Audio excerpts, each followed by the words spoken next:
नमस्कार, RNI news देख रहे हैं आप। आपके साथ मैं हूं जोहम रुबा। कश्मीर में भारत पाकिस्तान के बिगड़ते रिश्तों के कारण तनाव बढ़ गया है। पाकिस्तानी सेना लगातार LOC पर भारतीय ठिकानों पर गोलीबारी कर रही है। इस स्थिति को देखते हुए जम्मू कश्मीर प्रशासन ने सीमावर्ती क्षेत्रों के स्कूलों में सुरक्षा और बचाव ड्रिल शुरू कर दी है। छात्रों, शिक्षकों और अन्य कर्मचारियों को किसी भी आपात स्थिति में निपटने के लिए प्रशिक्षित किया जा रहा है। पहलगाम हमले के बाद उपजे हालात के बीच प्रदेश प्रशासन ने सीमांत क्षेत्र में अग्रिम क्षेत्रों में स्थित स्कूलों में किसी भी आपात परिस्थिति में छात्रों, शिक्षकों और अन्य कर्मचारियों की सुरक्षा सुनिश्चित बनाए रखने की तैयारी शुरू कर दी है। स्कूलों में पुलिस, सेना और अन्य एजेंसियों की मदद से सुरक्षा एवं बचाव ड्रिल की जा रही है। दरअसल पाकिस्तानी सेना बीते एक सप्ताह से LOC पर स्थित भारतीय ठिकानों पर लगातार गोलीबारी कर रही है। भारतीय जवान भी इसका मुंहतोड़ जवाब दे रही हैं। संघर्ष विराम के उल्लंघन से LOC के दोनों तरफ तनाव का माहौल है। इसलिए छात्रों को किसी भी आपात स्थिति से निकालने और उनके बचाव के लिए अभ्यास सत्र आयोजित किए जा रहे हैं। यह एक सुरक्षा ड्रिल है जिसमें छात्रों को मजबूत भूमिगत बंकरों में शरण लेने और अचानक गोलीबारी की स्थिति में शांत रहने के लिए प्रशिक्षित किया जा रहा है। सर, मेरा नाम वंशिका चौधरी है। आज क्या ट्रेनिंग आपको करा रहे हैं? सर, आज हमें ये ट्रेनिंग कराई कि अगर ऑन स्पॉट हम क्लासरूम में हैं तो मतलब कि जैसे शेलिंग हो रही है तो हमें पहले तो अगर शेलिंग होती है तो हमें डेस्क के नीचे या फिर हेड डाउन करके या फिर नीचे लेट जाना है। और अगर जैसे हमें मौका मिलेगा तो हमें बंकर में जाना और मतलब कि नीचे झुक के जाना, जितना हो सके हम झुक के बंकर में आ सकते हैं।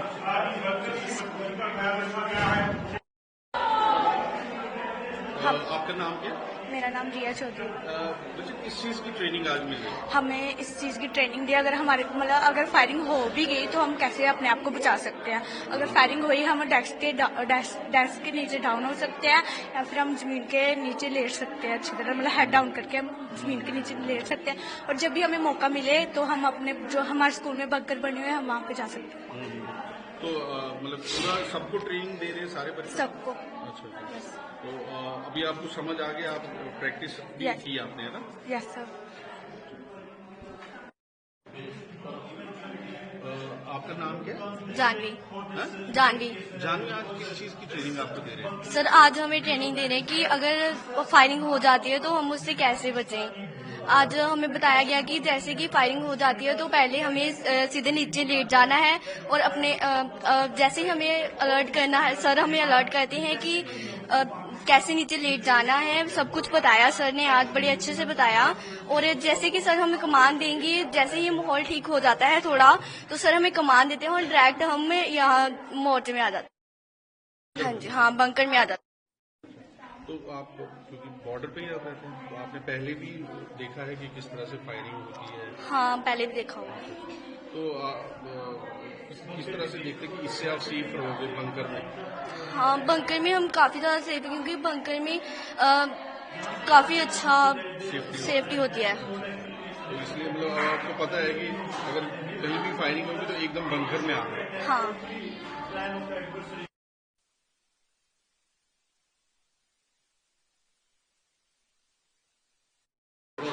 आपका नाम क्या? चेतन डोगरा।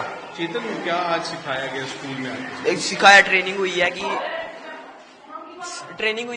आज हमारे को ट्रेनिंग आपका नाम क्या? चेतन डोगरा।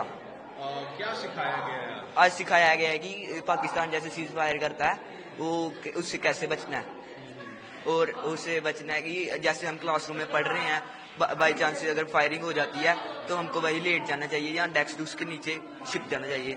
अगर मौका थोड़ा सा मेरे फायरिंग बंद हो जाए तो हमको बंकर में आ जाना चाहिए। तो आपको लगता है कि बताया गया कि इससे आप सेफ रहेंगे? हाँ, सेफ रहेंगे। तो बंकर कितना आपको लगता है अच्छे बने हुए हैं, अच्छा सेफ्टी है? हाँ, अच्छा सेफ्टी है।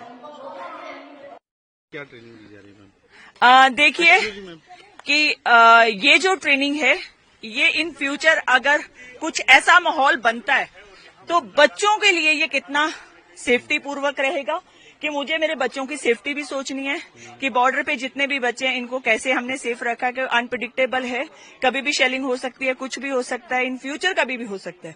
जरूरी नहीं है कि अभी हम पैनिक करें, अभी ऐसा माहौल नहीं है, बट इनको हमने कैसे बचाना है। तो उस चीज की आज मॉक ड्रिल हमने की कि अगर आप पढ़ रहे हो, दैट टाइम ऐसा कोई माहौल बन जाता है, आपने छिपना कैसे है, आपके पास टाइम है, आपने बंकर्स में कैसे आना है, ये सारा आज हमने किया। तो बच्चों को, क्योंकि बॉर्डर के बच्चे हैं, तो पहले भी इन्होंने देखा होगा बिल्कुल बिल्कुल। फायरिंग वगैरह, तो किस तरह से आपने क्या क्या बताया? देखिए, बच्चों को ऑलमोस्ट मैं मानती हूँ कि 90% बॉर्डर के बच्चों को पता रहता है, बट फिर भी मेरा ये है कि अगर आप पढ़ रहे हो तो आपको अपनी सेफ्टी भी ध्यान रखनी है और अपने जूनियर्स को भी बचाना है। तो आज वहीं पे हमने बात की कि वाइल अगर आपने अपने टीचर्स की कमांड सुननी है, हमारी टीचर्स के साथ भी मीटिंग हुई कि आपने टीचर्स की कमांड सुननी है। अगर टीचर ने कहा छुप जाओ तो आपने लेट जाना है नीचे। अगर टीचर्स ने कहा है कि थोड़ा टाइम है, बंकर्स की तरफ चलो, तो हमारे पास बहुत अच्छे अच्छे बंकर्स बने हुए हैं, तो बंकर्स की तरफ बच्चे भागेंगे। तो उसमें क्या होगा कि आने वाले टाइम में अभी ऐसे भी पूरे बॉर्डर के लिए ये संदेश है कि अपने बच्चों को ऐसे आप थोड़ा सिखाइए, क्योंकि हम मानते हैं बच्चों को सब कुछ पता होता है क्योंकि उन्होंने ये शेलिंग देखी है, बट हमारा बताना, हमारा समझाना कर्तव्य, अपना कर्तव्य हमें जरूर करना चाहिए।